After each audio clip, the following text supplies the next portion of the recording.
Even though the US real estate market has been a seller's bonanza for the last several years, a lot of homeowners are very reluctant to sell their homes. Now, yes, houses are very expensive and becoming a home buyer seems really hard. Plus, if you bought or refinanced around 2020 or 2021, you've got a super low interest rate that you might really want to keep. That said, if your starter home is bursting at the seams or that neighborhood that seemed perfect when you move in has kind of lost its luster, it might be time to literally just move on. I write about mortgages and home buying for NerdWallet, and my colleagues and I spend pretty much all our time debating questions just like these. Our job is to help you make the smartest money moves you can with what's probably your largest investment. So today, let's talk about whether you should buy, build, or fix.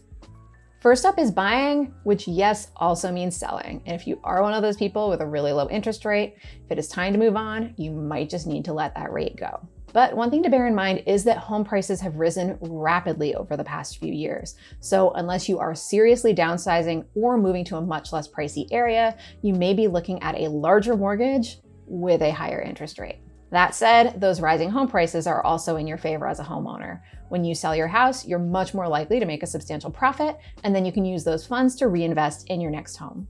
Then there's building.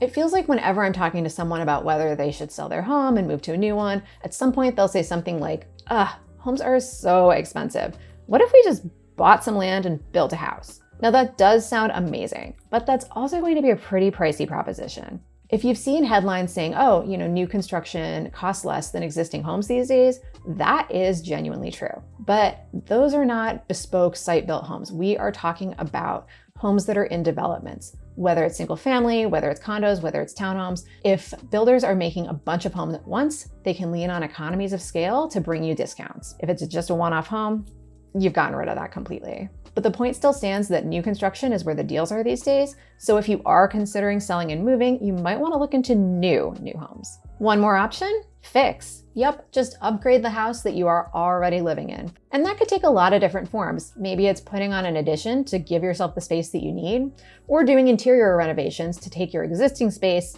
and turn it into what you really want. You might also consider something like adding an ADU, an accessory dwelling unit, so that you could have extended family move-in, or maybe even get some rental income. Now, as I was saying a bunch of times before, home prices have gone up considerably over the last several years. And so if you're a homeowner, that means your home value has likely increased too.